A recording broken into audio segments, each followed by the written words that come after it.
Good evening. Welcome. You are welcome here. Tonight, we walk together along a path of discovery and ancient wisdom. Zen Buddhism invites us to gently release the weight of illusions and expectations, to see clearly what is real beneath the layers we carry. Before we begin, if your heart calls you to, share which country you are listening from and what time it is where you are. From which corner of this wide world do you breathe alongside us tonight? This evening, we explore the quiet art of letting go, uncovering how the mind builds stories, how expectations color our vision, and how freedom waits patiently beneath these veils. In Zen practice, we learn that what we think we need often dissolves when we stop clinging, revealing a simpler, deeper peace that was always present. This is a space for inner cultivation, where you can nurture the mind and awaken the spirit. Here, you need only be, breathe, and allow these words to guide you inward. You already carry what you need. We are simply remembering what lives within you. If these words touch something deep, return whenever you need this quiet encounter. Subscribe to keep this harbor of peace close by. Now, breathe deeply and be present. Settle into a comfortable position, letting your body soften completely. Release the day gently, allowing your shoulders to drop and your breath to deepen. Notice the quiet support beneath you, the air moving softly through your lungs, the stillness beginning to embrace you. The mirror of the mind, seeing beyond reflection. In the small Zen temple veiled by early mist, young monk Rian approached the hall where Master Sozan waited in stillness. Sunlight drifted across wooden floors, catching the glint of an old bronze mirror mounted on the wall. Ryan's heart quivered. He wondered what the master saw each morning as he polished this mirror with slow, steady hands. Every breath echoed, silent and round, as if the world itself was watching through that ancient glass. The scent of incense lingered, blending with the cool morning air that whispered through open windows. Ryan asked, "Why do we keep cleaning this mirror if dust always returns?" Sozan gestured for him to gaze into the polished surface. Notice how you search for yourself in this reflection. Do you see the real face or a fleeting image? Outside, bamboo leaves rustled, blending with the monk's quiet breathing. The air grew still, and for a moment, Ryan felt both seen and invisible, like a cloud gliding across a clear sky. His mind, usually racing, began to settle into the rhythm of presence. The old master spoke softly. Our illusions gather like dust on a mirror. Each expectation settles, layer by layer, blurring our vision. It is easy to believe that the reflection is who we are. Yet behind that surface, something vaster remains untouched. These Buddhist teachings invite us not to fight the dust, but simply to witness, to let breath and time do their work. Rian listened, feeling the weight of his own mental projections begin to lighten with each word. In that teaching, Rian practiced sitting with what arose. He watched flickers of joy, flickers of doubt, arrive and dissolve on the surface of his attention. Stillness arose, a sleepy awareness growing stronger with each slow exhale. He wondered, what would happen if the mirror needed no cleaning to shine? Was the peace he craved always here, quietly waiting beneath the dust of beliefs? His fingers relaxed, his jaw softened, and he noticed the gentle rise and fall of his own chest. Sozan's voice was gentle. When the mind is at ease, it shines without force. When you stop chasing clarity, true reflection emerges naturally. Illusions fade, and we remember the sky behind the clouds. Each word landed like a breeze. The sound of his own breath poured through the moment, echoing the ancient lesson. Ryan understood that striving to perfect the image only obscured the truth, that awareness itself was already clear, already complete, already free. Master and apprentice stood quietly in the morning light. Neither rushed to speak or move, letting stillness teach what words could not. Ryan realized he was watching not just the mirror, but also the watcher behind the glass, the mind witnessing itself. No need to grip the image, no need to perfect the view. There was only the simple act of observing, breathing, being. The temple held this silence like a precious offering, soft and sacred. The Buddhist principle here is to notice the difference between what is real and what is imagined. When we believe the reflection is substance, suffering follows. If we see clouds as only passing, the sky remains open, allowing deep sleep and restful awareness to unfold. This is a teaching of non-attachment, letting illusions go with each exhale. We learn to trust the observer within, the part of us that watches without judgment, naming emotions as they arise and letting them drift away like leaves on water. Ryan felt a quiet gratitude settling into his bones. The mirror, the dust, the reflection, all were teachers pointing toward the same truth. Freedom lives in releasing our grip on how things should appear. His sleepiness deepened, not from exhaustion, but from the profound ease of letting be.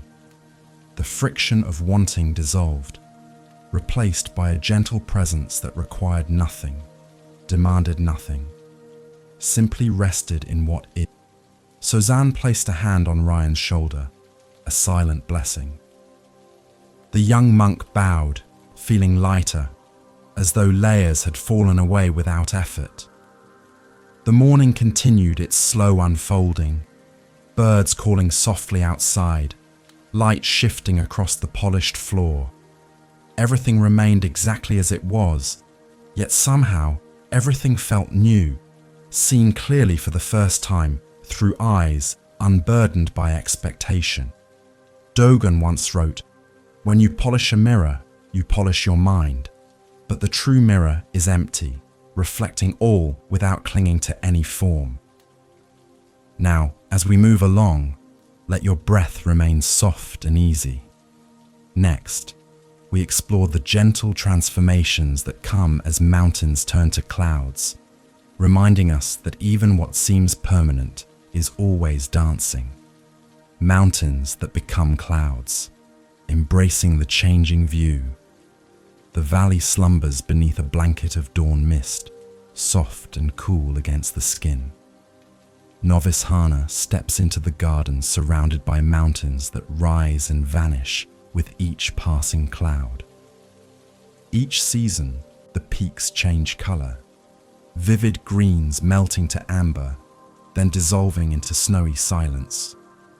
Hana stands, steady as stone, her senses wide open to the crisp air filled with a sleepy hush. She has watched these mountains since childhood, their presence marking the rhythm of her days, constant yet always shifting. She carries an unspoken longing for permanence, hoping the mountains would always stand clear against the sky. Yet this morning, thick clouds sweep in, veiling their forms completely. Disappointment stirs within her, a gentle ache where expectation met reality and softened away.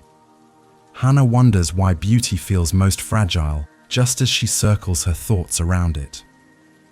Her breath catches slightly, noticing the tension of wanting things to remain unchanged, frozen in the perfect moment she imagined. A nearby nun, Keiko, approaches with a basket of tea leaves, her footsteps silent on the wet grass.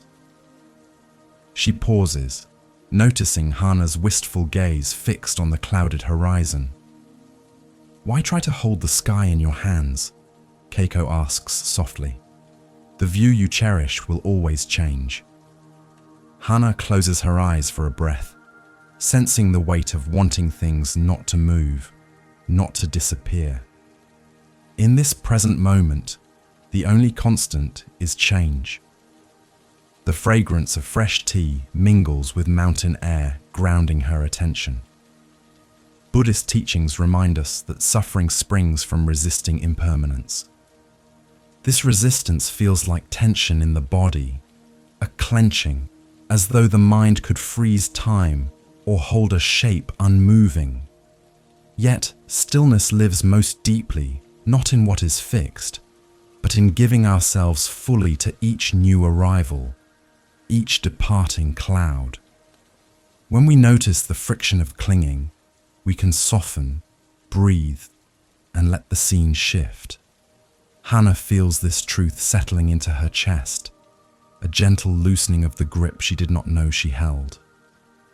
Hannah surrenders to what is before her, allowing her expectations to dissolve like mist. She watches as sunlight flickers, first hidden, then revealed through drifting vapor. In each transition, there is a quiet beauty, an invitation to greet what comes and goes with gentle hands. The view does not belong to her. It unfolds as it must, mountain and cloud intertwining through the tapestry of time. Her breath deepens, matching the slow rhythm of the changing landscape, and she discovers peace in the impermanence itself. Keiko's words echo through the stillness. Let yourself be changed by what you see. When you accept the sky's changes, you become as open and wide as the sky itself. Hannah smiles, feeling the wisdom settle not just in her mind, but in her breath, her bones, her sleepy heart. The mountains, the mist, her longing, all are welcomed now, exactly as they are. Nothing needs to be different. The valley breathes with her, and she becomes part of its endless transformation. The Buddhist lesson here is to practice presence in each moment, allowing life to move in its own rhythm. Craving for what does not change creates suffering. Releasing this grip allows space for peace. Gratitude flows most easily when we let go of what we thought should be. The mind, like Hannah's valley, feels lighter with every loosening breath. Awareness expands when we stop trying to control the view, when we simply observe the dance of form and formlessness. Hannah stands a while longer, no longer waiting for the clouds to part. Instead, she appreciates the mystery of the hidden peaks, trusting they remain even when unseen. This trust feels like a warm blanket wrapped around her shoulders. She realizes that her peace does not depend on perfect conditions, but on her willingness to be present with whatever arises. The sleepy morning wraps around her, and she feels held by something vaster than her small expectations. The nun and novice walk together back toward the temple, their silence comfortable and complete. Hannah carries a new understanding, that the mountains teach their deepest lessons not when they stand clear and proud, but when they disappear into clouds, reminding her that all forms are temporary expressions of something eternal. Her heart feels softer, more spacious, ready to receive whatever comes next. Thich Nhat Hanh reminds us, because everything changes, everything is possible. The beauty of mountains is not in their constancy, but in the endless discovery born of their transformation. As we breathe together, notice how the landscape within you too shifts and settles. Now, as we move on, prepare to listen for the gentle wisdom that arises from emptiness, a lesson carried within the hollow music of bamboo. The sound of emptiness in bamboo, finding fullness in space. Beneath the open sky, Master Genjo and his young disciple, Sora, sit side by side, assembling a bamboo pail by the river's edge. The stalks are cool and smooth in their hands, each piece fitting carefully into the next. As each segment is placed, the monk invites Sora to pause, listening intently to the gentle sound the wind makes as it flows through the hollow bamboo. The river murmurs nearby, blending with birdsong, creating a symphony of natural presence that wraps around them like a soft blanket. Sora wonders aloud why the master cherishes the emptiness most of all. Shouldn't we try to fill the inside with something useful, something solid? Genjo only smiles, guiding Sora's hand to trace the rim, feeling the subtle vibration of presence in the space within. The sound echoes, round and clear, a sleepy lullaby spun from nothing but air and possibility. Sora closes his eyes, surprised by how much beauty can arise from what appears to be absence. Their fingers rest softly on the bamboo, attuned to even the faintest tones. Notice, Genjo says gently, how much effort we spend trying to fill every gap, to cover all uncertainty with our own plans and stories. Yet it is the empty space that lets music arise. The lesson seeps in quietly, like dew pooling across polished river stones. Only through letting go of our urge to fill do we hear the song of true peace. Sora's breath slows, matching the rhythm of the wind moving through hollow stems. Sora closes his eyes more deeply now, feeling how expectation creates noise within his mind. As he softens his grip on the imagined need for answers, a new sense of ease arrives. There is no need to force a melody, no urgency to fill every silence. Awareness becomes as gentle as sleep, as tranquil as the breathing bamboo. He realizes that his constant seeking has been covering the very peace he longed to find. Master Genjo's words drift on the breeze. This is the wisdom of the observer. Can you sit quietly, noticing when the urge to fill arises, and simply let it pass?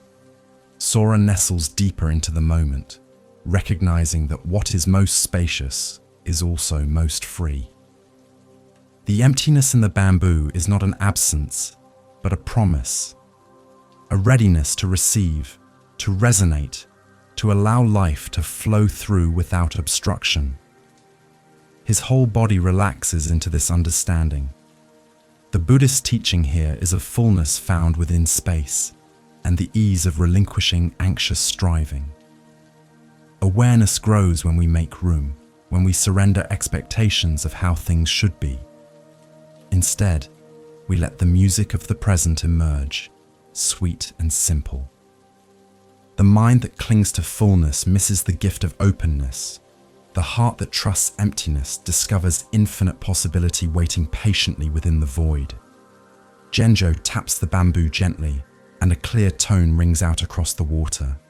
Sora listens with his entire being, no longer questioning why emptiness matters.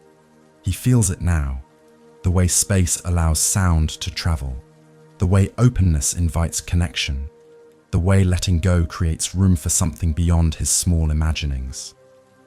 The sleepy afternoon holds them both in tender awareness, and nothing more is needed.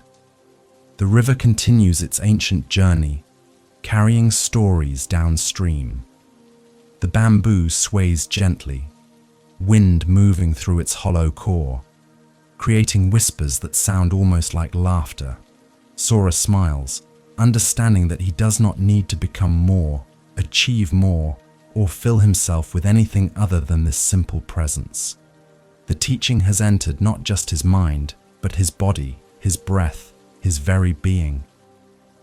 They sit together in companionable silence, master and student, both listening to the music of what is not there. The pail takes shape slowly, each piece added with care and patience. Sora realizes that building something beautiful requires not just effort, but also the wisdom to leave space, to honor emptiness, to trust the invisible forces that give everything its life and voice. Alan Watts once said, "True fulfillment is born only when we become empty enough to receive what is already here." With each breath, we practice letting be, letting go, letting the silent song play within us. As we journey onward, notice how release makes you lighter, softer, more available to the beauty that waits in every moment. Listen now for the golden lessons waiting in every crack. The broken pot and the gold, embracing imperfection with kindness. In the monastery's quiet kitchen, a simple ceramic pot, once whole, now marked by a deep crack, rests on the wooden table. The young monk Ishu approaches, his hands trembling with regret. The pot carried rice for many years, its familiar weight part of daily life. One day, it slipped, breaking open and scattering kernels onto the sunlit floor, the sound echoing in the silent morning. Ishu's heart sank as he knelt to gather the pieces, wishing desperately that he could undo what had been done. Ishu kneels, sorrow pooling in his chest, wishing the accident undone. He dreams of returning to the moment before, the expectation that everything important will remain as it was. Yet the old master, Jito, arrives with gold lacquer, breathing deeply before mending the cracks. Each brushstroke shimmers, soft light filling imperfection, transforming breakage into beauty. Ishu watches in quiet wonder as the master works with patient hands, treating the broken vessel as though it were a precious treasure. Together, they listen to the whispers of rice grains bouncing inside the repaired vessel. The golden seams reflect gentle candlelight, and in that warmth, Ishu senses a quiet gratitude. The pot, altered forever, is still whole, now bearing both its history and a new kind of radiance. He wonders what would happen if the heart, too, could wear its scars so boldly. His fingers trace the golden lines, feeling the texture of healing, the dignity of imperfection honored rather than hidden. Jito smiles, inviting Ishu to touch the golden line more closely. It's not about returning to what once was, he says. It's about honoring what is, finding beauty in the places wounded and made anew. Our need for perfection fades when we allow imperfection to shine. The kitchen holds its breath, peace wrapping around the moment like a soft blanket. Ishu realizes he has spent so much energy wishing things were different, when all along, what is broken carries its own sacred story. Within this story lives the art of kintsugi, the Japanese practice of embracing flaws rather than hiding them. The wisdom of Buddhist teachings reminds us, suffering grows from the belief that cracks must be erased. In acceptance, we find a softer way to be, letting each mark become a stitch in the greater tapestry. Deep sleep and contentment arrive not through flawless surfaces, but through the gentle completion of what is fractured. When we stop demanding perfection, we discover a deeper wholeness waiting beneath our judgments. Ishu breathes more easily now, his shame dissolving into appreciation. He sees the pot not as ruined, but as transformed, its value enhanced by the very break he feared had destroyed it. The golden threads speak of resilience, of beauty born from adversity, of the courage to remain visible even when wounded. This teaching settles into his bones, a quiet revolution in how he sees himself and the world around him. The master places the pot back in its familiar spot, where it will continue to serve. Ishu understands now that service does not require perfection, only presence. The rice will taste the same, the pot will hold just as well, but now it carries a story of falling and rising, of breaking and becoming. His sleepy heart feels lighter, more forgiving, ready to meet his own cracks with the same tenderness the master showed. Jito's voice is soft as evening light. When we repair with gold, we say, "This break is part of the beauty, not separate from it. Your own heart, too, carries lines of gold where you have healed. Do not hide them. Let them shine. Ishu nods, tears gathering quietly, not from sadness, but from the relief of being seen, being accepted, being enough exactly as he is. The kitchen grows still as shadows lengthen and the day begins its gentle descent. Ishu sits with the repaired pot, no longer mourning what was lost, but celebrating what remains. He realizes that his expectations of how things should be had blinded him to the grace of how things are. This moment, this breath, this beautiful imperfection, all of it is sufficient, all of it is whole.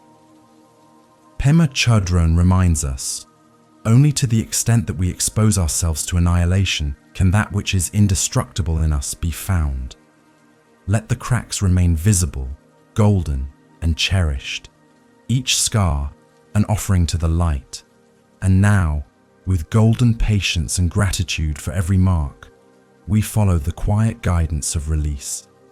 Next, come and feel the easy flow in the path of archery and natural trust, the path of the archer, letting effort flow naturally. In the soft grass behind the main hall, Master Ato stands with a bow resting in his open hands. Beside him, Apprentice Jun breathes shallowly, gripping the string tightly, eyes locked on a painted target in the distance. The quiet hum of summer hovers in the air, sleepy and warm, as Jun's mind races with the hope of perfect aim, expecting his arrow to fly straight and true. His whole body tenses with the weight of wanting to succeed, to prove himself worthy of the master's teaching. Ato observes silently, waiting for the moment of release. Jun's fingers are tense, his arm rigid, each muscle braced by the ache of expectation. Breathe, Ato whispers, and notice what you're gripping. Jun inhales, heart pounding, pressure building as thoughts of success and failure knot his stomach. The bow feels heavy in his hands, no longer an instrument but a burden. He realizes he is fighting himself, straining against the very thing he wishes to accomplish. He releases the arrow with a sharp exhale. It veers wide of the mark, the string snapping loudly, echoing through the stillness. Frustration tightens Jun's throat. "Why did I miss?" he asks, anger rising along with the sting of disappointment. Ato replies with gentle calm, inviting Jun to rest the bow, to sit and listen to the rhythm of his breath. The master's face shows no judgment, only patient presence, and this steadiness begins to soften Jun's inner turmoil. Together, they breathe softly, a cadence of presence. Ato shares the wisdom of Wu Wei, the principle of non-forcing, of effortless action. The arrow's path is shaped by effort that isn't strained. When you try to control the outcome, you block the river's flow.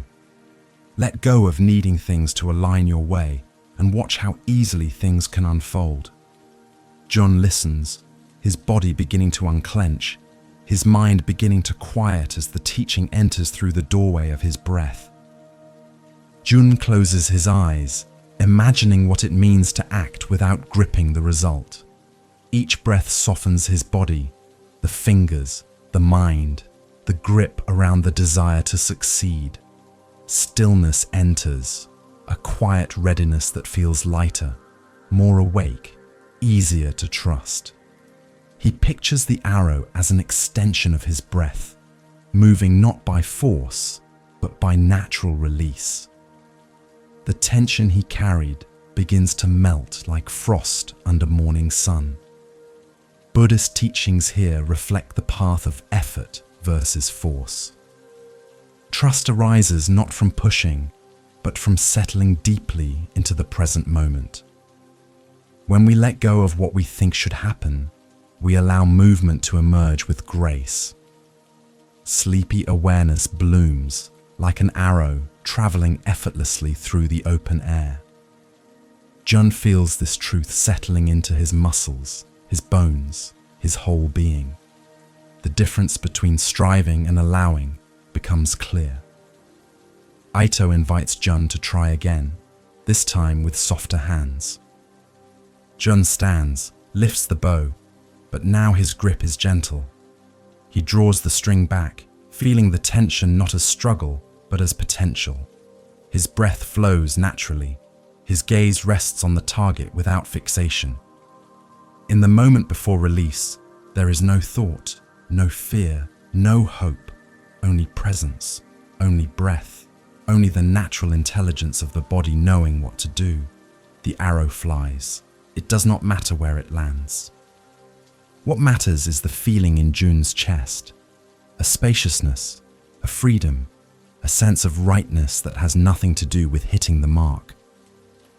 He has discovered something more valuable than accuracy, the joy of moving without forcing, of being without proving, of trusting the process rather than demanding the outcome. His sleepy heart smiles. The master nods, satisfaction glowing quietly in his eyes. You are learning not to be the archer who fights the bow, but the one who dances with it. When force dissolves, grace appears. Jun understands that this lesson extends beyond archery, into every moment of his life, every breath, every choice. The path of least resistance is not laziness, but wisdom, flowing like water around obstacles, finding the natural way. Alan Watts once said, "Trying to define yourself is like trying to bite your own teeth. Instead, allow the action to express itself, free from the force of striving." Now together, we move ahead in gentle wonder, listening for what comes when striving melts and patience leads the way. Let your breath carry you forward. The fragrance of the absent flower, trusting natural timing. The monastery's silent garden bathes in dawn's golden light, mist rising from the earth like gentle breath. Nun Satomi kneels beside a row of flower beds, her fingers caressing the dark soil. One bud remains tightly closed, days after all its siblings have bloomed. Satomi breathes in, longing for its petals to open and share their promised fragrance, a sleepy anticipation settling through her chest. She has visited this spot each morning, wondering when the flower will finally reveal itself. Expectations build quietly, hopes for immediate beauty, the wish for the garden to follow her timing. Satomi waters the earth gently, her mind threading through images of how the flower should look, of the moment when its scent will finally drift through the cool morning air. She pauses, exhaling, noticing the soft tension that comes with waiting. The other flowers sway in the breeze, their perfume already filling the garden, but her attention remains fixed on the one that refuses to open. Monk Ray passes by, pausing to watch Satomi's focused hands. Sometimes, Ray offers gently, the most patient flower will become the sweetest memory. Satomi wonders if her hope for quick reward is making her blind to the beauty still hidden within the closed bud. Her breath slows, easing the pressure of needing everything now. The fragrance of fresh tea mingles with morning dew, grounding her attention in what is already present. The garden speaks its own language, a tapestry of unfolding and stillness, of cycles seen and unseen. Satomi watches tiny beads of dew sparkle on the sleek green stem. She marvels how, without her urging, the seasons themselves nudge blossoms toward the light. There is nothing to force, nothing to hasten. Each plant follows its own rhythm, responding to invisible signals she cannot control or command. She remembers that Buddhist wisdom encourages presence with what is, instead of reaching for what is not yet here. The anticipation of tomorrow's bloom robs today of its quiet joys. By softening her heart, Satomi discovers the gift of being with the incomplete, finding peace in the slow unfurling of life. Her fingers rest gently on the earth, no longer demanding, simply offering care without expectation of return. Rei's words linger. Patience is the flower's companion. Learning to wait with gentle hope is itself a kind of flowering. Satomi sits in the sleepy sunlight, letting her desire loosen, the mind opening to each passing moment. There is no need for the flower to hurry, no need to hold back her gratitude for this fragile pause. The waiting itself becomes beautiful, sacred, worthy of her full attention. The teaching here is to honor natural timing, content in the present, open to the wisdom that beauty arrives in its own way.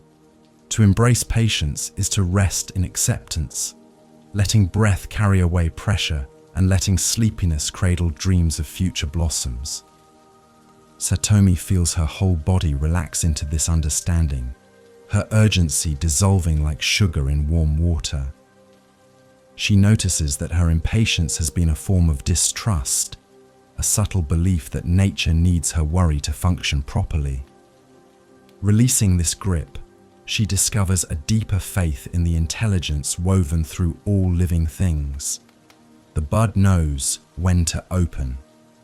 Her task is not to control, but to witness, to care, to be present with whatever stage of becoming unfolds before her. Days later, when the flower finally blooms, Satomi is there. But now her joy is different. Not relief that waiting is over, but gratitude for the entire journey. The fragrance is sweeter because she learned to love the closed bud as much as the open flower. The lesson has changed her, teaching her that every stage of growth holds its own perfection. Thich Nhat Hanh reminds us, the seed does not become the tree by striving, but by simply being patient with itself. As we move forward, may we listen for the current beneath surface expectations, flowing like water beneath a bridge. Let your breath be as patient as the flower, trusting the unfolding. The bridge over the river, moving gently through uncertainty. Mist rises from the river, swirling around the old wooden bridge that connects the monastery gardens to the untamed wilds beyond. Monks cross the bridge each morning, their footsteps echoing against ancient planks. Today, novice Iku pauses mid-crossing, his gaze caught by the swirling current below, water rushing, stones shifting, a deep, sleepy roar filling the air. The sound is both beautiful and unsettling, reminding him of forces beyond his control. Iku fears slipping, clings tightly to the railing. His mind races ahead, brimming with expectations that safety means complete certainty. Each step, he suspects, should be steady and planned. As the bridge creaks and wobbles under his feet, tension gathers in his shoulders, breath growing shallow. He imagines falling, imagines the cold water swallowing him, and these thoughts make his grip tighter, his movements more rigid. Elder monk Toshi joins Iku, inviting him to breathe out slowly and loosen his grip. Each crossing is new, Toshi whispers. The river is alive, not to be controlled, but trusted. Both stand at the midpoint, feeling the bridge sway, the river's unpredictability humming beneath their skin. Toshi points out the beauty in not knowing what comes next, the freedom in releasing the need for absolute control. Iku learns that life's crossings are rarely as stable as the mind craves. Expectations for rigid ground give way beneath the flow of change. Stepping lightly, both monks continue, attention tuned to the fleeting sensation of boards beneath their feet, water surging below. Their presence is enough to carry them. Iku notices that when he stops fighting the uncertainty, the bridge feels less dangerous, his body more capable. Buddhist teachings here offer a path through uncertainty by letting go of the need for absolute control.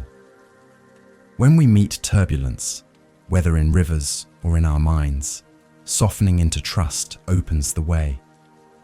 Iku breathes easier, guided by curiosity rather than fear. He realizes that his expectation of safety was actually creating more danger, making him stiff and unresponsive to the bridge's natural movement. The crossing continues, each step a small act of faith. Toshi walks beside him, steady and calm, his presence a reminder that uncertainty is not the enemy. The river below flows as it always has, indifferent to human worry, simply following the path carved by time and gravity. Iku begins to appreciate the river's honesty. It makes no promises, offers no guarantees, simply is what it is. Halfway across, Iku pauses again, but this time without fear. He looks down at the rushing water and sees not chaos, but patterns, swirls and eddies, currents and countercurrents, all moving in a dance older than memory. The river knows where it is going. He does not need to direct it. He only needs to cross it, one step at a time, breathing with whatever arises. By the time they reach the other side, Iku feels changed. The solid ground beneath his feet is welcome, but he no longer needs it to feel safe. He has discovered that safety lives not in the absence of uncertainty, but in the willingness to move through it with open hands and steady breath. The bridge has become a teacher, the river a companion. Toshi smiles, placing a hand on Iku's shoulder. You crossed well, not because you conquered the river, but because you learned to dance with it. This lesson will serve you in every moment of your life. Iku bows, gratitude flooding his chest, knowing that he will return to this bridge many times, not with fear, but with respect and curiosity. Buddha once said, "When you realize how perfect everything is, you will tilt your head back and laugh at the sky." The secret is not to avoid change, but to flow with it, to meet the unknown with an easy spirit.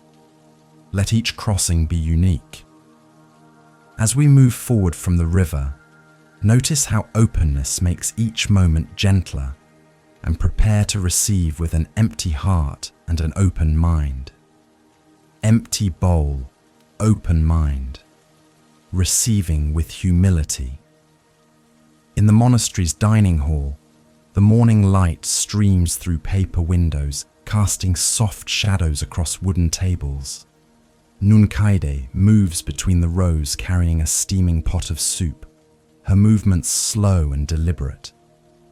She approaches a visiting scholar who sits with arms crossed, bowl turned upside down. The scholar expects a particular recipe, ingredients he requested the night before, and his disappointment shows clearly on his face. The air grows thick with unspoken tension. Kaide pauses, setting the pot down gently. She notices how the scholar's expectations have closed him to what is being offered. "Your bowl is upside down," she observes quietly. "How can I serve you when there is no space to receive?" The scholar looks down, surprised to see his own resistance made visible. Around them, other monks eat gratefully, savoring the simple broth, while he sits empty because he demanded something different. The teaching of the empty cup arrives softly. Kaide explains that when we come to any moment already full of our own ideas, preferences and demands, we leave no room for what is actually present. The mind clutches at how things should be, missing the gift of how things are.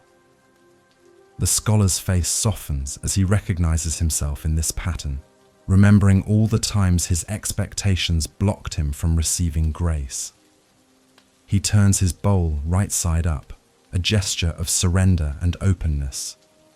Kaide ladles the soup carefully, steam rising between them like incense.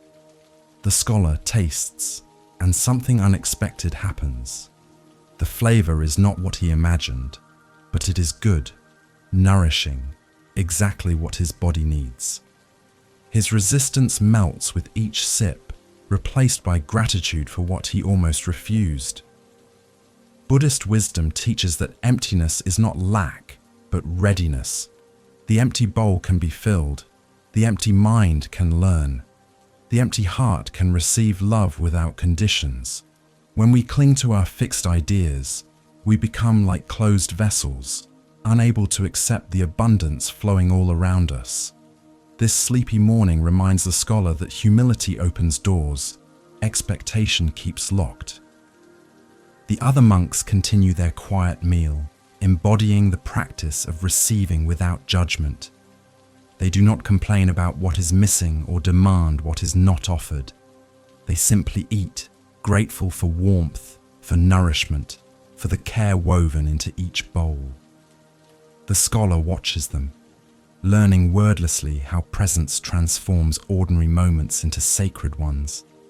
Kaide sits beside him now, her own bowl cradled in weathered hands. She speaks of beginner's mind, the practice of approaching each experience as if for the first time.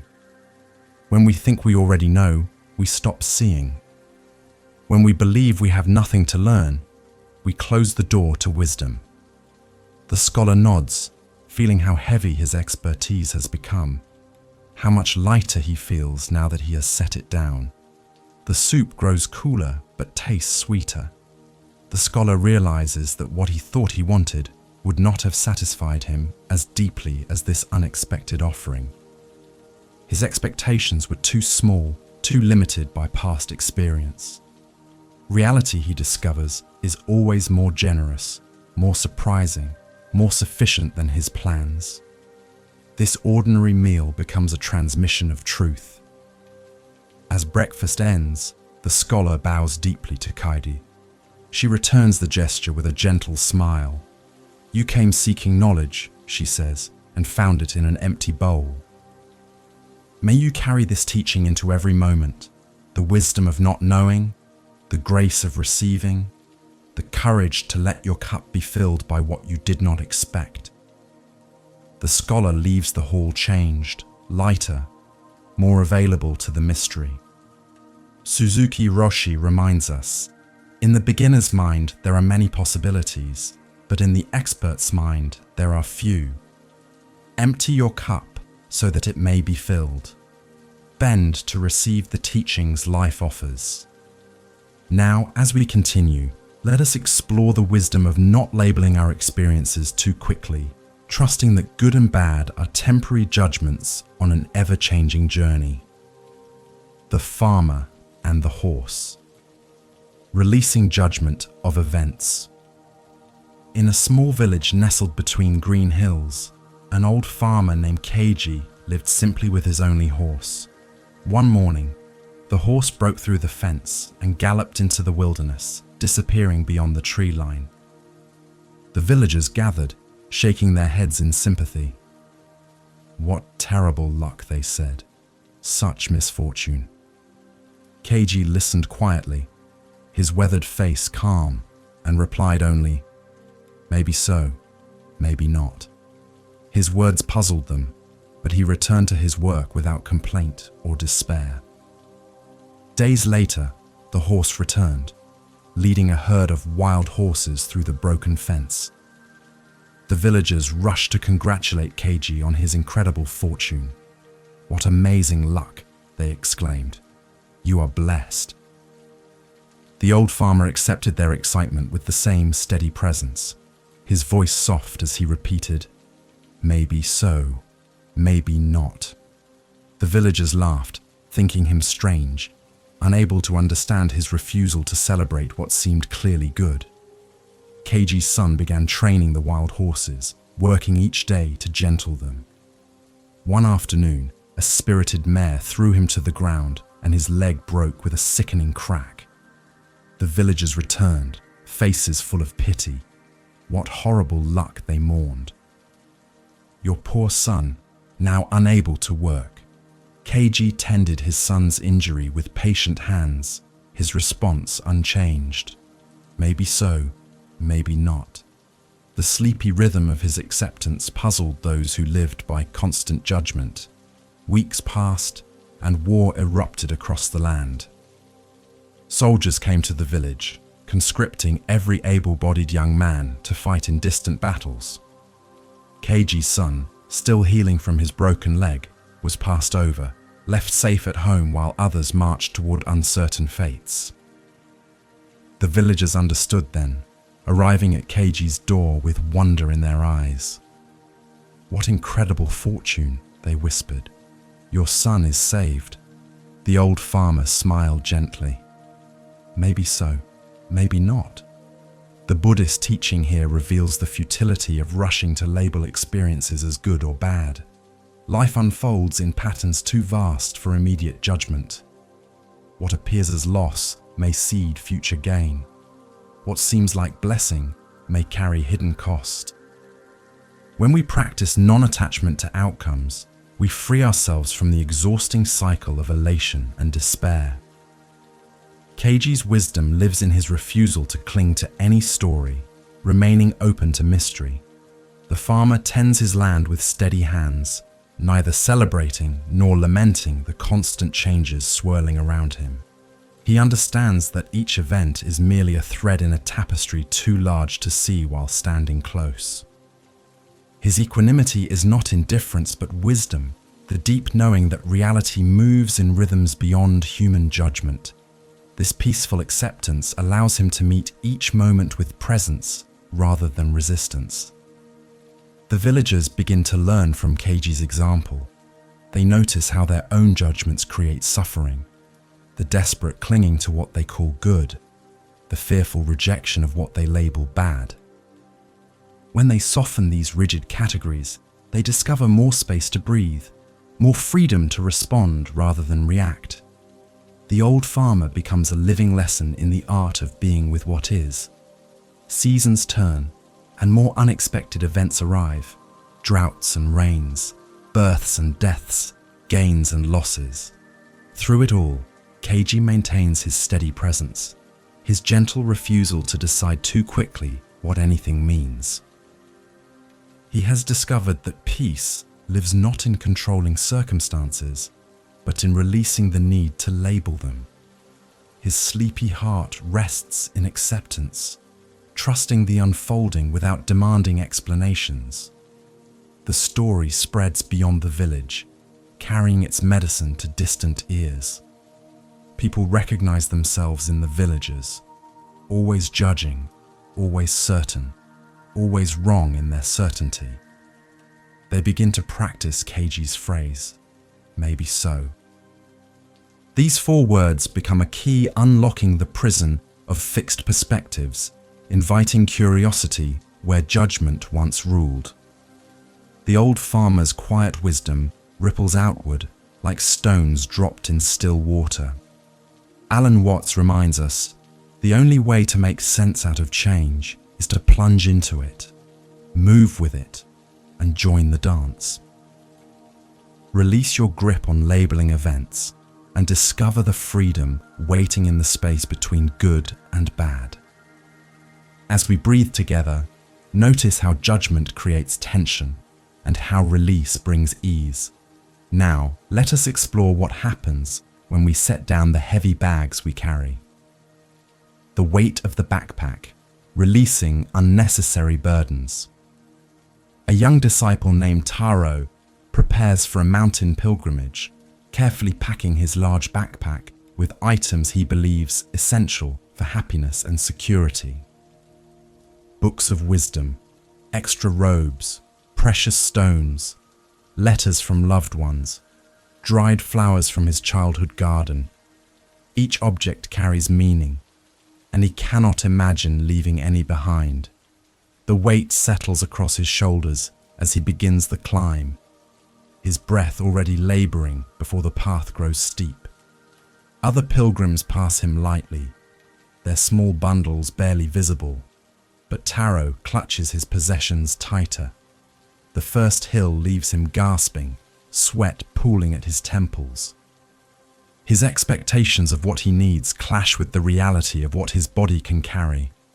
He pauses, leaning against a stone marker, watching an elderly nun glide past with only a water gourd and walking stick.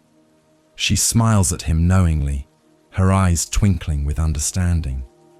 "The mountain teaches best when we come empty," she says softly, but Taro shakes his head, convinced his burden is necessary. Hours pass, and the weight becomes unbearable. His shoulders ache, his legs tremble, his spirit sags under the accumulation of things he thought would bring him peace. At a resting point, he finally stops, lowering the pack to the ground with a groan of relief. The sudden lightness in his body feels like flying. He sits, breathing deeply, beginning to question each item he carries. Does this book serve me now, or does it serve my fear of not knowing enough? Master Bankei arrives, sitting beside the exhausted pilgrim without speaking. Together they watch clouds drift across the valley below, free and unburdened. Bankei finally asks, "What are you carrying that the mountain does not already provide?" Taro looks into his pack, seeing with new eyes how each object represents an expectation of needing to be more learned, more prepared, more connected to the past. The sleepy afternoon holds space for his awakening. One by one, Taro removes items, setting them gently aside. Some he will retrieve on his return journey. Others he leaves for fellow travelers who might need them more. With each release, his breath deepens, his body lightens, his mind clears. He discovers that what he thought was precious was actually a prison, keeping him from moving freely through the present moment. The Buddhist teaching of non-attachment becomes visceral, felt in muscle and bone. He keeps only what serves this moment: water, simple food, a blanket for the night. The rest, he realizes, was insurance against imagined futures, protection against fears that existed only in his mind. As he shoulders the now light pack, joy bubbles up from somewhere deep. He feels younger, stronger, more alive than when he began. The mountain has already taught him its first lesson. Contentment lives in what we release, not in what we carry. Taro continues his climb, now keeping pace with the other pilgrims. Conversations flow easily. Laughter rises on the mountain air, and he notices beauty he was too burdened to see before. Wildflowers clinging to rocks, the perfect curve of a hawk's flight, the way sunlight fractures through pine needles. His expectations of needing so much have dissolved, replaced by gratitude for the sufficiency of what is. The path grows steeper, but his steps feel lighter. He understands now that the weight he carried was not just physical, but emotional and mental. Expectations about who he should be, what he should know, how he should appear to others.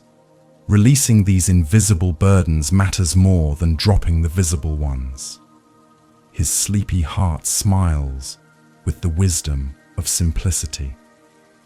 At the summit, Taro stands with arms spread wide, feeling the wind move through him unobstructed. The view is vast, endless, humbling. He thinks of all he left behind and feels no regret, only freedom. Master Bankei's words echo.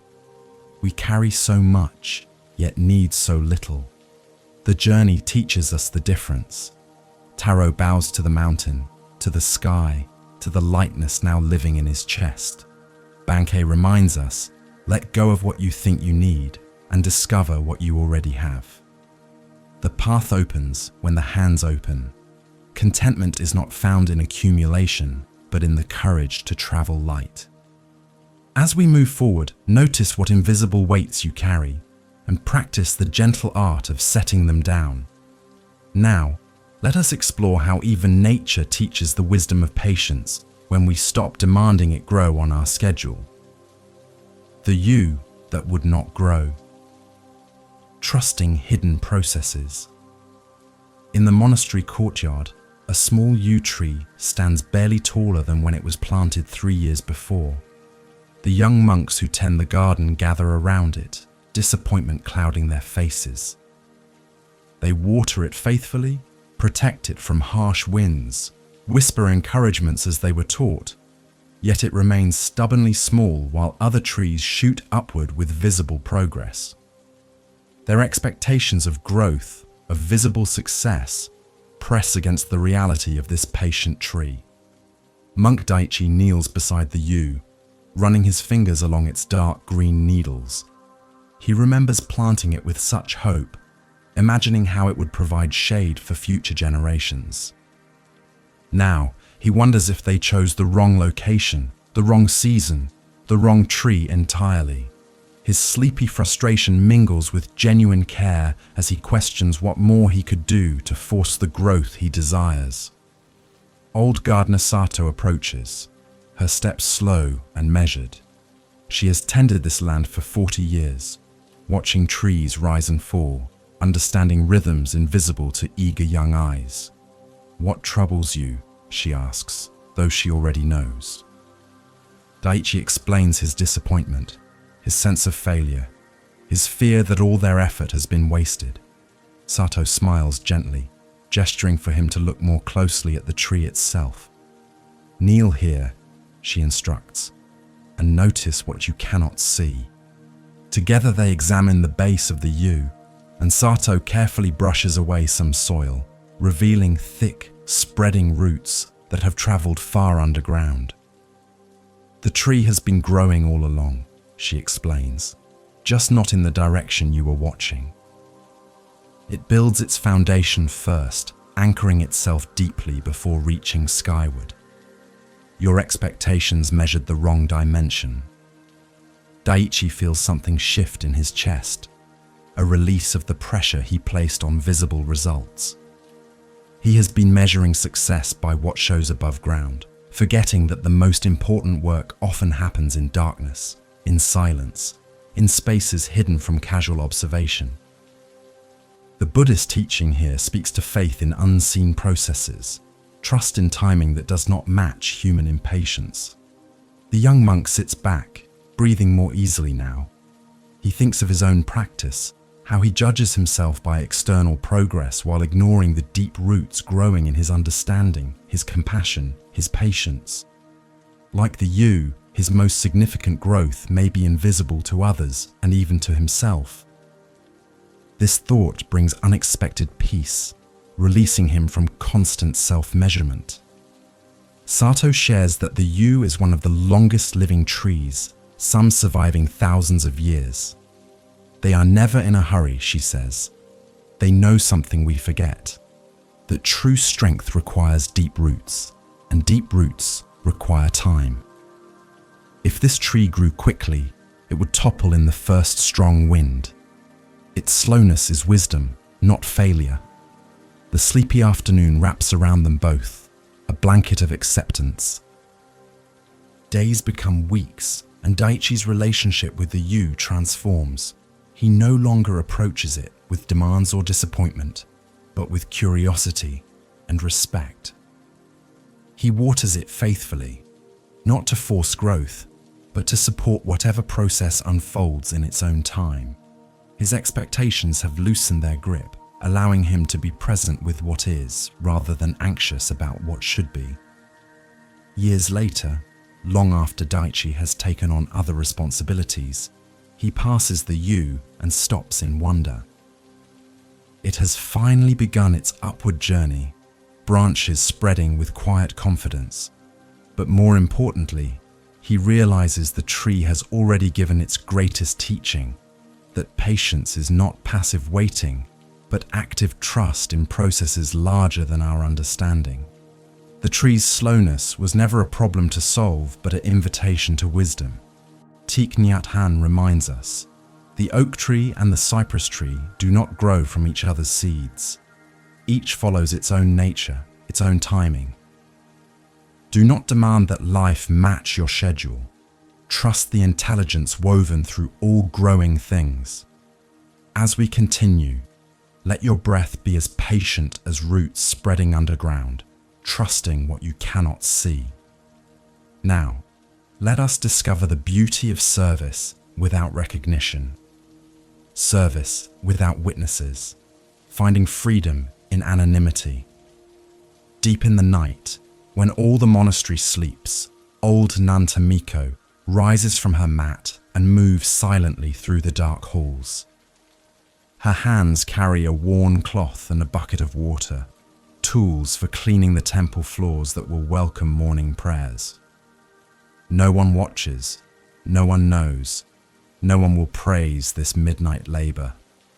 Yet her movements are careful and loving, each stroke of the cloth a meditation, each corner attended to with the same devotion she would offer if the entire Sangha stood watching. For years, Tamiko performed her duties expecting acknowledgement, subtle recognition of her faithfulness and skill. She felt a quiet sting when others received praise while her contributions went unnoticed. Her expectations of being seen created a friction between her service and her peace, a tension she carried like a stone in her chest. The sleepy hours of night witnessed her struggle between genuine care and the desire for validation. One evening, the abbot noticed her sweeping alone after sunset and paused to ask why she worked when no one could see. Tamiko felt caught, exposed, her motivations suddenly visible in the lamplight. "I suppose I hoped someone would notice eventually," she admitted quietly, shame coloring her words. The abbot smiled with infinite gentleness. "And now that I have noticed, does the floor become more clean? Does your service become more valuable? Or was it always complete, regardless of witnesses?" The question settled into her bones like rain into thirsty earth. Tamiko realized she had been dividing her service into two categories: the work that earned recognition and the work that did not. This division poisoned her peace, making her a beggar for approval rather than a free offering of care. Buddhist teachings remind us that true compassion asks nothing in return, expects no applause, requires no audience. The work itself is the reward when ego steps aside. Night after night, Tamiko continues her silent practice, but something fundamental has shifted. She no longer checks to see if anyone notices, no longer keeps score of unacknowledged contributions. The cleaning becomes pure, undiluted by the need for validation. Her hands move with a lightness they never carried before, freed from the weight of expectation.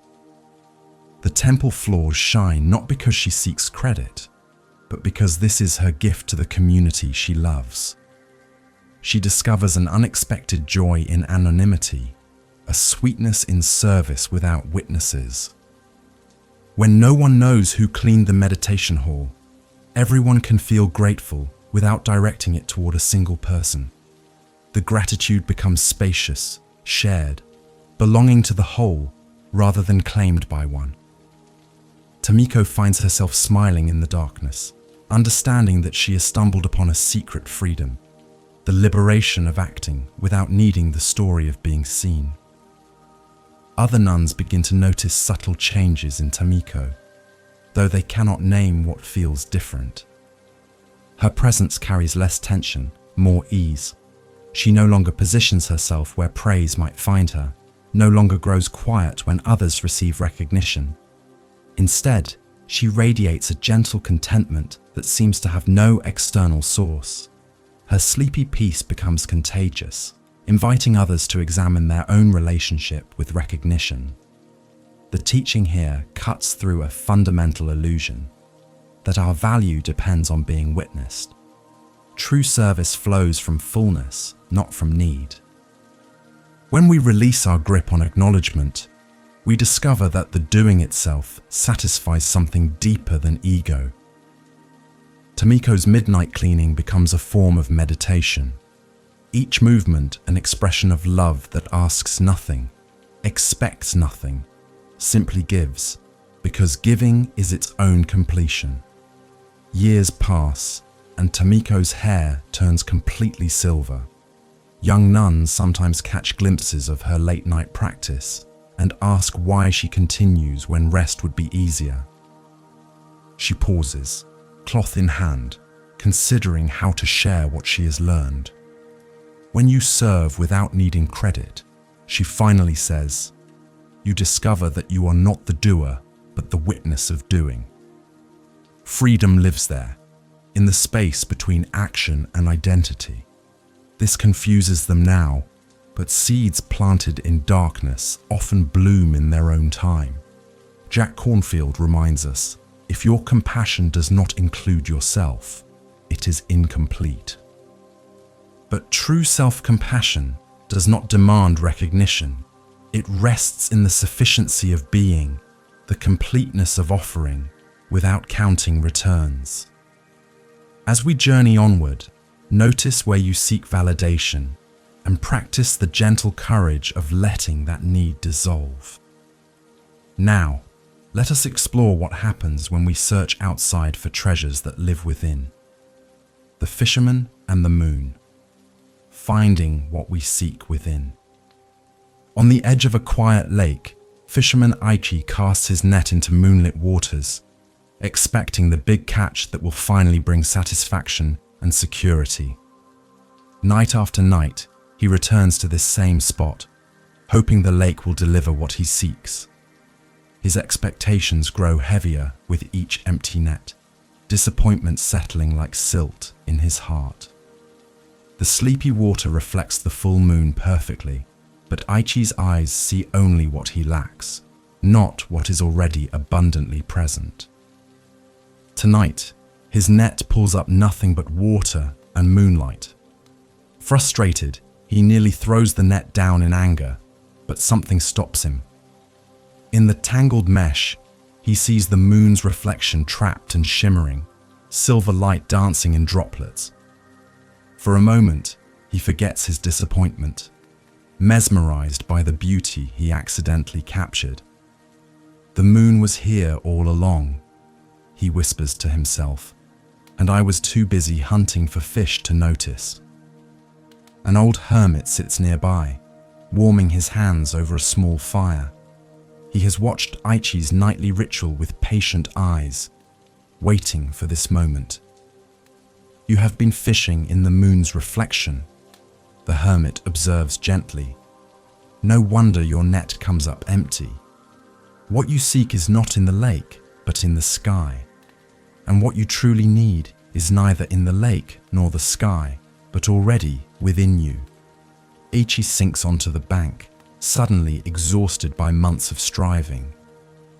He has been looking outside himself for contentment, convinced that one good catch would ease the restlessness gnawing at his spirit. But the hermit's words crack something open, a recognition that his hunger has been misdirected, that he has been seeking in the wrong places with the wrong tools. The Buddhist teaching of looking inward rather than outward begins to illumine his understanding. The hermit continues speaking, his voice barely above a whisper. The moon shines equally on the lake and on your heart. The fish you chase are temporary satisfactions that leave you hungry again. But the light that illumines everything, that is your true nature, never diminished by what you catch or fail to catch. Aichi looks up at the real moon, then down at its reflection, beginning to understand the difference between substance and shadow. He remembers all the expectations he carried, that success would come from external achievement, that peace waited somewhere outside his present experience, that happiness depended on circumstances aligning with his desires. These beliefs kept him casting nets into reflections while ignoring the source of light. His sleepy heart aches with the recognition of time spent chasing illusions, but also softens with the possibility of a different way. The hermit invites Aichi to sit by the fire, and simply be still. Together they watch the moon cross the sky, neither fishing nor striving, just breathing with the night. Aichi feels something unfamiliar, a quietness that does not need to be filled, a contentment that asks for nothing. The lake continues its gentle lapping against the shore, and for the first time, he hears it not as a challenge to conquer, but as a lullaby inviting him to rest. Days later, Aichi returns to the lake, but his relationship with it has transformed. He still fishes, but now as an expression of presence rather than desperate need. When the net is full, he is grateful. When it is empty, he is equally at peace. His worth is no longer tied to what he catches, but rooted in the simple fact of being alive, breathing, witnessing the moon's steady light on water. Other fishermen notice the change in him and wonder at his serenity. "How can you smile when the fishing is poor?" they ask. Aichi points to the moon's reflection dancing on the waves. "I used to try to catch that," he says, not understanding it was only showing me where to look. "Now I know, the light is not in the lake. It was never in the lake."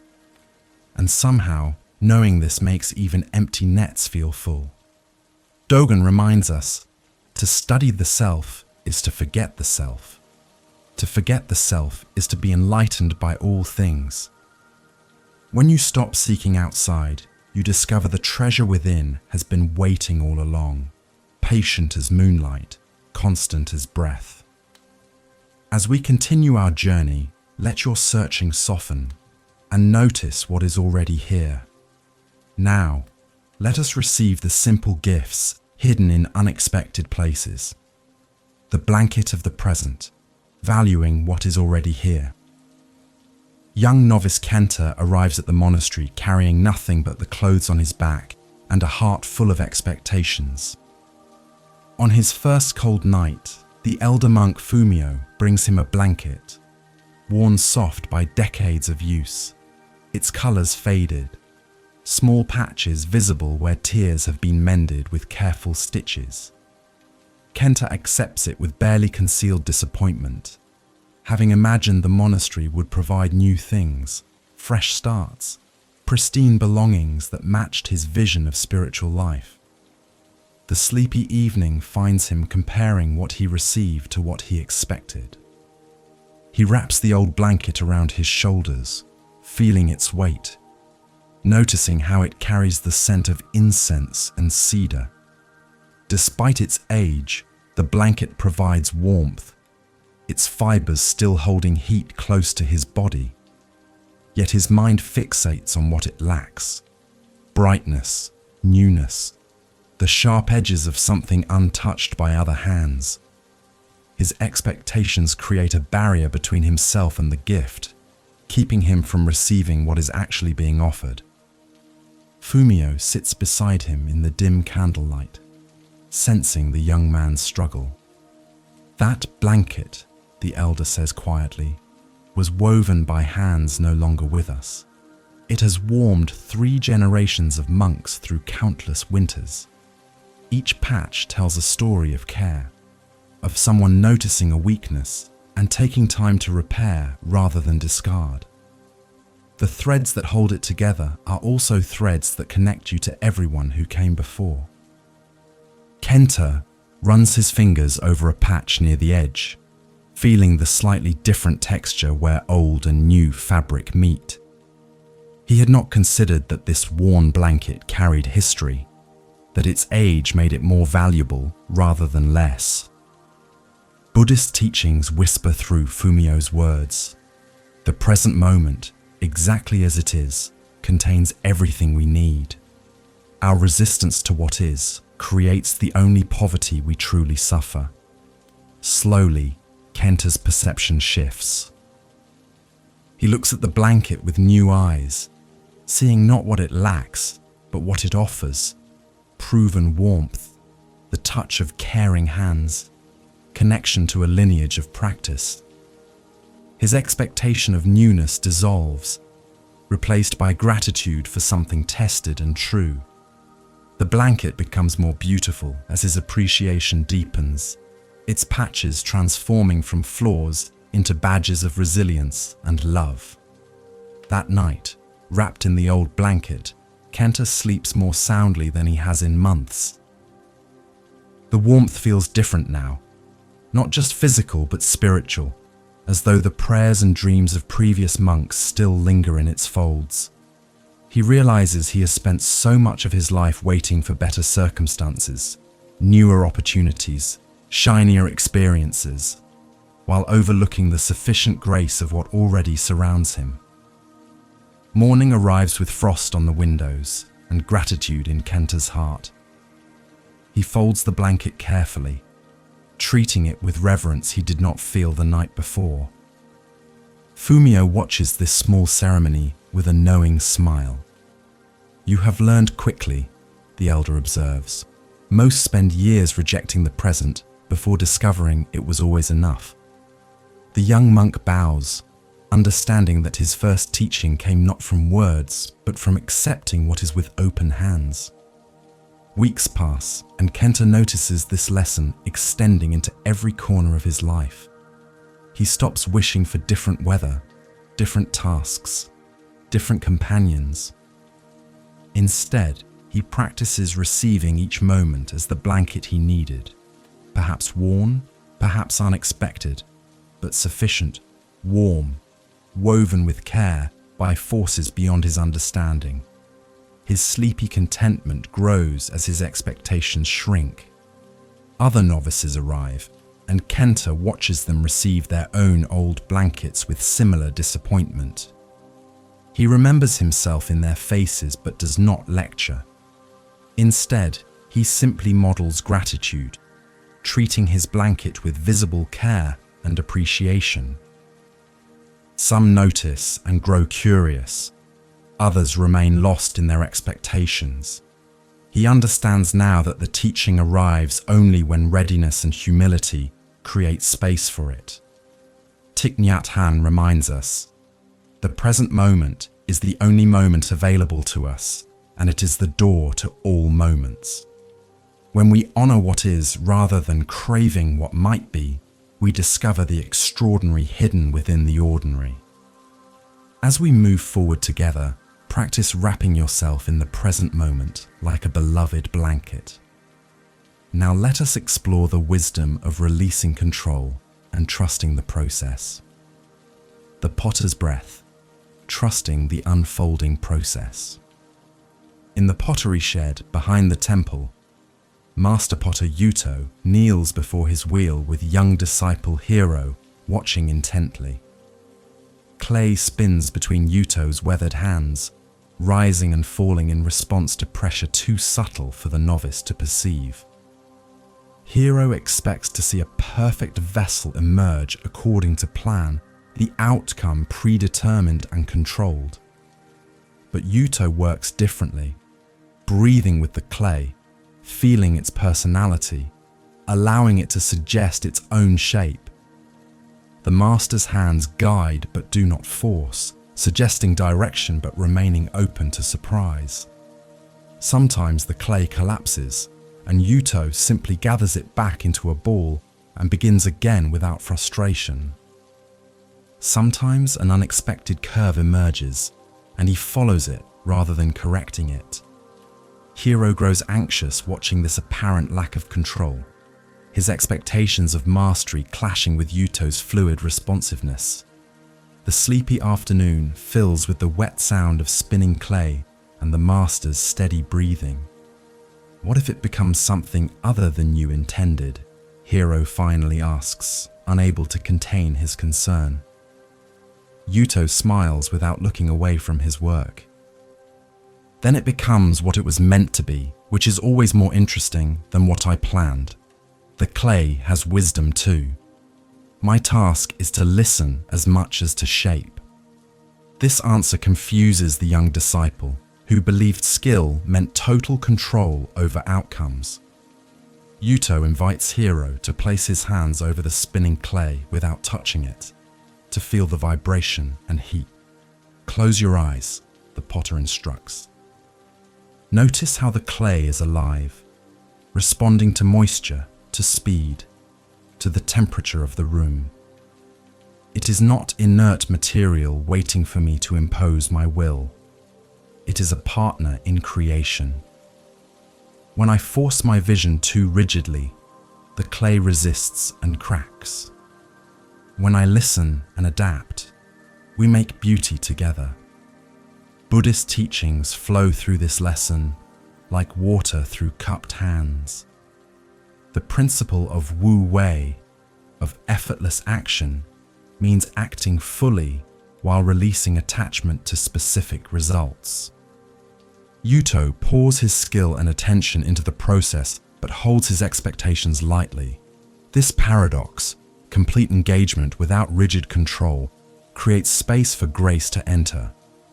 Hiro begins to understand that mastery is not domination, but relationship. The vessel taking shape is neither the bowl Yuto imagined nor random chaos. It emerges from the collaboration between intention and surrender, between the potter's skill and the clay's nature. A slight wobble in the rim might have been corrected, but Yuto allows it, recognizing that this imperfection gives the piece character, uniqueness, soul. His expectations bow to reality's superior artistry. Hiro tries the wheel himself, and his first attempts collapse immediately. Frustration rises hot in his chest, but Yuto's calm voice guides him. Do not fight the clay. Breathe with it. Feel where it wants to go and follow that impulse. The young disciple softens his grip, releasing his mental image of the perfect bowl, and something begins to emerge, lumpy, asymmetrical, but undeniably alive. His sleepy hands learn what his mind could not teach.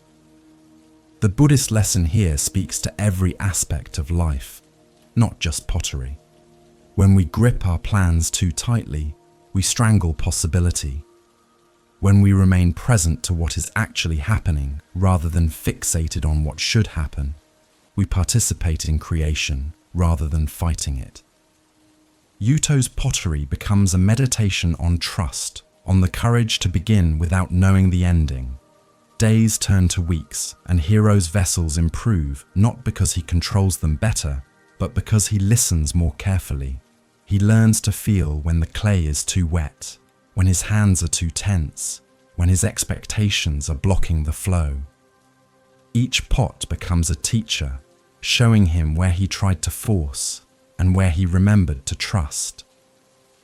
The shed fills with imperfect, beautiful creations. Buddha once said, "You can only lose what you cling to." Apply this to outcomes, to expectations, to the rigid stories about how things must unfold. Pour your effort fully into this moment while holding the next moment lightly. This is the potter's wisdom, shaping and releasing, breathing and trusting. Now, as we continue, let us explore the middle way between extremes, finding balance in unexpected places. Neither too loose nor too tight. Finding the middle way. In the meditation hall, Master Eisen teaches young Siddhi the art of tuning a sitar, the stringed instrument used to accompany morning chants. Siddhi's hands tremble with eagerness as he grips the tuning pegs, expectations running high that he will master this skill quickly. He tightens the first string until it sings a high, sharp note, then tightens more, believing that tighter means better. Suddenly, the string snaps with a crack that echoes through the quiet hall, making him flinch with shame. Eisen says nothing, simply hands him a replacement string. Siddhi tries again, this time fearful of breaking another. He tunes the string so loosely that it produces only a dull thud when plucked. No music at all, just the sound of slack potential going nowhere. His frustration builds. Too tight breaks, too loose fails. Where is the right place between these extremes? The sleepy morning waits patiently for him to discover what cannot be taught, only felt. The master places his weathered hand over Siddhi's, guiding him to the tuning peg. "Feel this," Eisen whispers. Not forcing, not abandoning, just enough tension to allow the string to sing its truest note. Together they turn the peg slowly, listening as the tone deepens, brightens, then settles into a perfect resonance that makes the air shimmer. "This," the master says, "is the middle way, neither striving nor surrendering, but finding the balance where life flows most naturally." Siddhi plucks the string again and again, mesmerized by the pure sound. He realizes this lesson extends far beyond music. His whole life has swung between extremes, pushing too hard until he breaks, then retreating into such looseness that nothing happens. Buddhist teachings call this the middle path, the way between asceticism and indulgence, between rigid control and careless abandon. The sitar in his hands becomes a teacher of balance. Eisen shares the story of Siddhartha before his enlightenment, practicing such severe austerities that his body nearly died.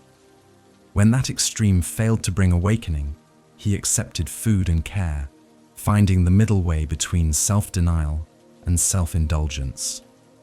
Beneath the Bodhi tree, he discovered that truth lives in balance, effort without strain, discipline without punishment, openness without chaos. The string must be tuned just right to sing.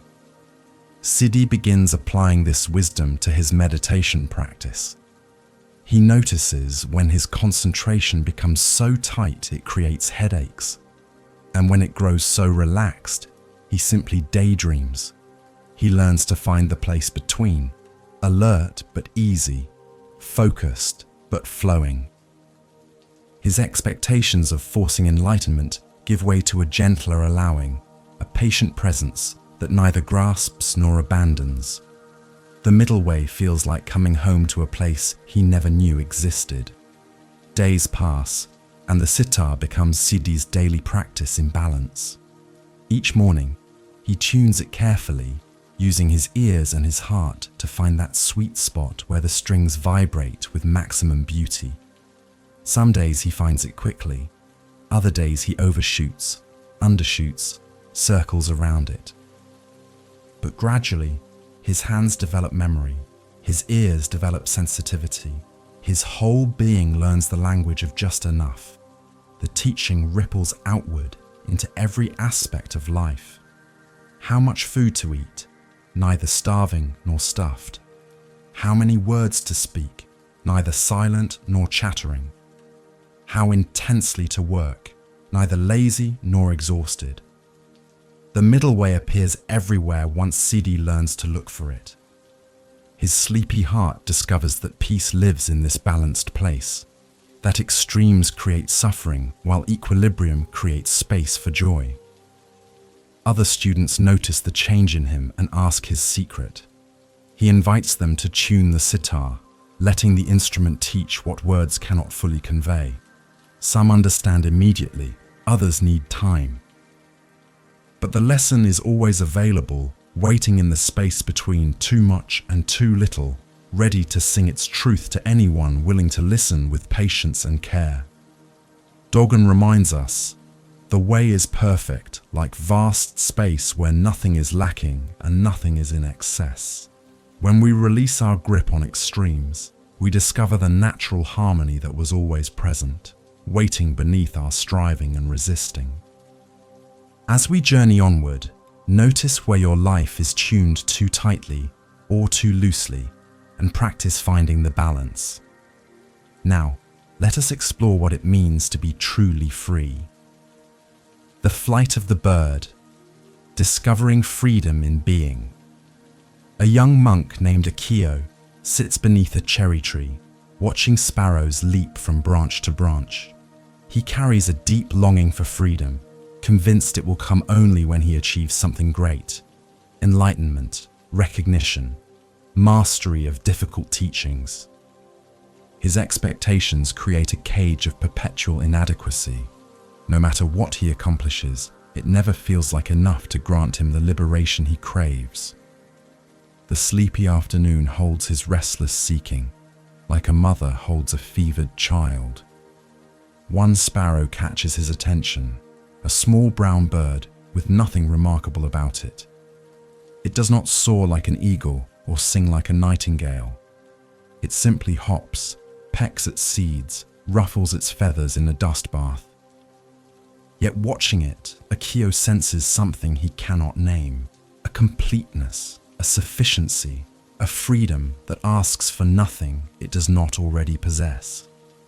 The bird does not dream of being other than it is. It does not measure itself against hawks or swans. Master Kodo approaches, settling beside Akio beneath the blossoming branches. "What do you see when you watch that bird?" the master asks. Akio replies honestly, "I see something I lack. Ease with itself, freedom from the need to be more." The master nods slowly. "And what if I told you that bird carries exactly the same nature you carry? It is already what it is, and so are you. Your imprisonment comes not from what you lack, but from believing you lack anything at all." The words land like stones in still water, sending ripples through Akio's understanding. He has spent years trying to become worthy of freedom, not realizing that freedom is his birthright, not his achievement.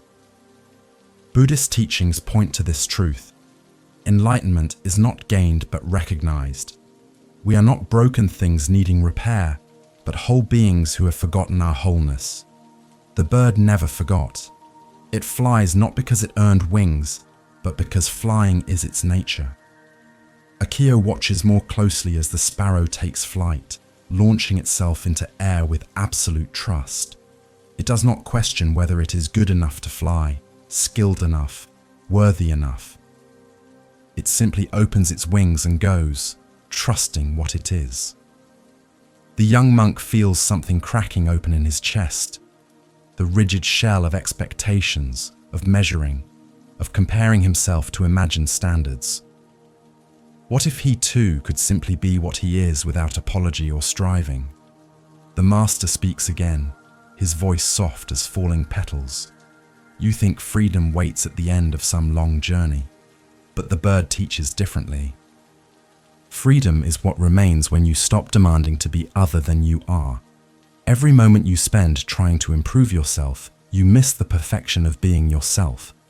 This does not mean abandoning practice or growth. It means releasing the belief that you are insufficient right now, in this moment, exactly as you breathe. Akio sits with this teaching as the sun moves across the sky. He notices the weight of expectations beginning to lift.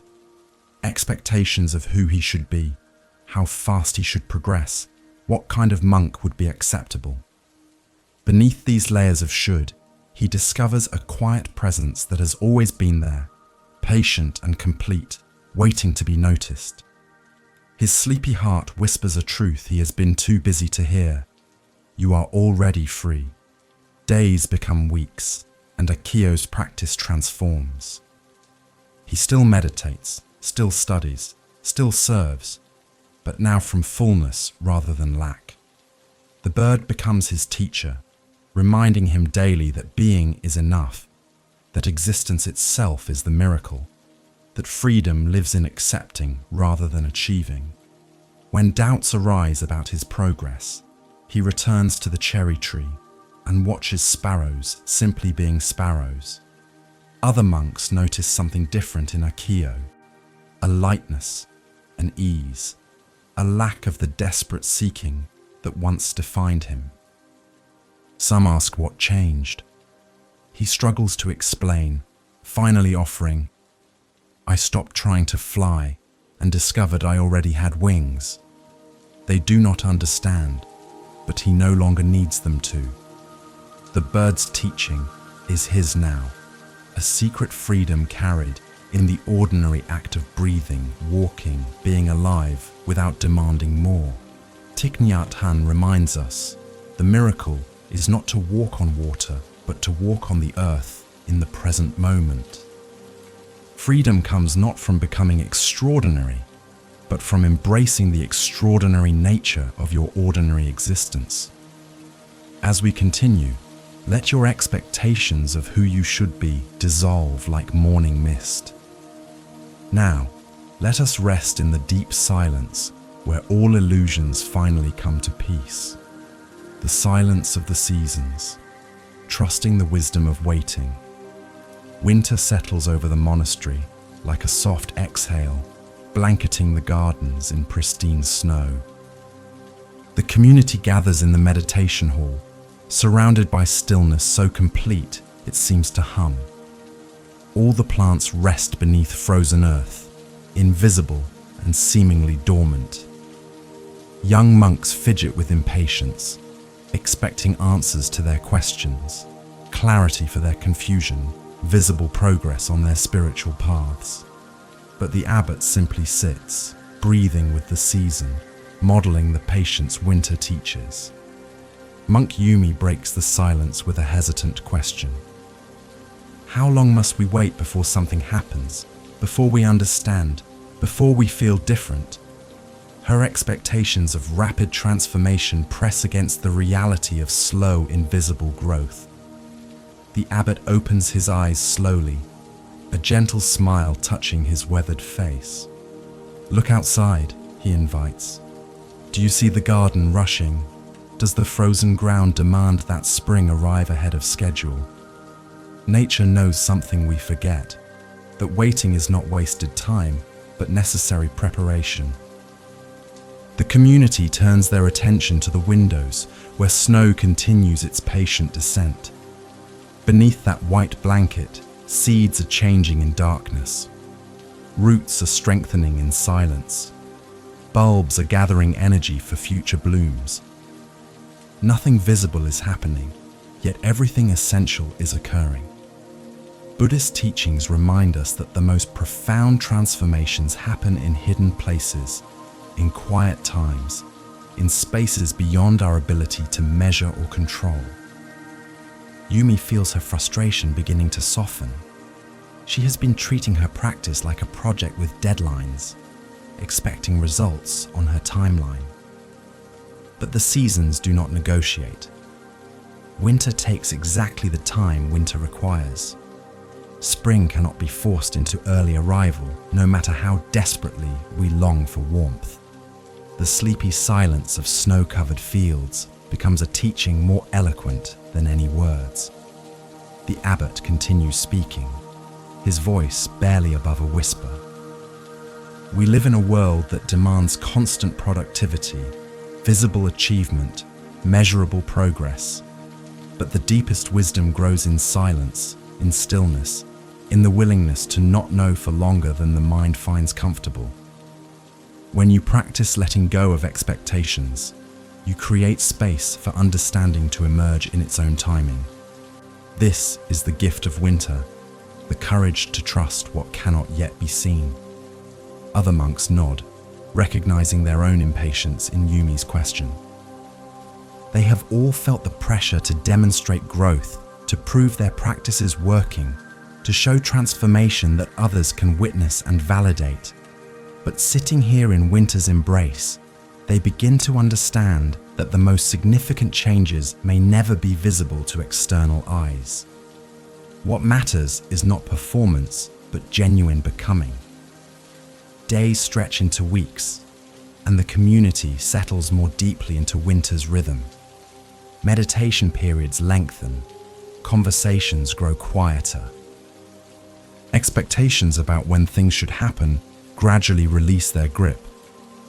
The monks discover peace in not knowing, contentment in not arriving, sufficiency in simply being present with what is. The season teaches by refusing to hurry, by holding stillness with dignified patience. Yumi develops a new relationship with uncertainty. Instead of fighting the not knowing, she begins to rest in it, trusting that seeds planted in darkness will emerge when conditions allow. Her practice deepens not because she forced it, but because she stopped demanding immediate results. The silence of winter becomes her teacher, showing her that emptiness is not absence, but fullness waiting to reveal itself. One morning, the first tiny shoots of spring appear, pushing through melting snow with impossible tenderness. The community witnesses this miracle with tears in their eyes, understanding now what winter was preparing all along. The waiting was not empty. The silence was not barren. Everything necessary was happening beneath the surface, in the dark, in the quiet, in the space between expectation and arrival. Suzuki Roshi reminds us, in the beginner's mind, there are many possibilities, but in the expert's mind, there are few. Let go of knowing too quickly. Trust the seasons of your unfolding. Wait with patient presence for what only time and silence can reveal. As we prepare to rest completely, know that your journey through these teachings has planted seeds that will bloom in their own perfect timing. Let your awareness return gently to your body, feeling the weight of your limbs against the surface that supports you. Notice the slow rise and fall of your chest, the soft rhythm of breath that has carried you through this entire journey. You have walked beside monks and masters, witnessed broken pots mended with gold, watched mountains disappear into clouds, felt the hollow music of bamboo. Each story has planted something in you, seeds that will continue growing long after this night ends. You are here, and that is sufficient. There is nothing you need to become, nothing you must prove, nothing missing from this moment. The illusions you carried about who you should be, how fast you should grow, what you must achieve to be worthy, these can be set down now, like the heavy backpack the pilgrim released on the mountain path. Your breath knows the way home. Your body remembers how to rest. Let the sleepy peace of acceptance wrap around you like the old blanket, worn soft by care and time. All the expectations that kept you restless, all the judgments that made you feel small, all the comparisons that robbed you of joy, offer them to the river flowing beneath the bridge. Watch them drift away, knowing they were never truly yours. You are like the sparrow that never forgot how to fly, like the yew tree growing roots in darkness, like the empty bowl ready to receive. Freedom is not earned through striving, but discovered in the gentle courage of being exactly what you are. As you prepare for deep sleep, know that this space remains whenever you need it. If the weight of expectations returns, if illusions cloud your vision, if you forget the sufficiency of simply being, come back to these teachings. Subscribe to keep this sanctuary close, a harbor you can return to when the world demands too much. Let your body grow heavy now, your thoughts slow and scatter like leaves on water. Your heart rest in the knowing that you are complete. The night holds you with tenderness. Your breath continues its patient work without your effort or control. Sleep arrives not because you earned it, but because it is your nature to rest, to release, to let consciousness dissolve into dreams and darkness. You are loved exactly as you are. You are enough exactly as you breathe. There is nowhere else you need to be, nothing else you need to do. Simply rest now, trusting the intelligence that beats your heart and fills your lungs. Let the teachings settle into your bones as you drift towards sleep. The mirror of your mind clears without polishing. The mountains within you stand steady while clouds pass. The broken places shine with golden light. Every breath is a small miracle. Every heartbeat a quiet song. May you sleep deeply, peacefully, held by the vast compassion of simply being alive. May you wake remembering that freedom was never far away, only hidden beneath layers of expectation, now gently released. good night. Rest well. The journey continues in the morning, but for now, there is only this: the soft descent into sleep, the letting go of all that was, the trust in what will be. You are safe. You are whole. You are free. Sleep now, dear one. Sleep.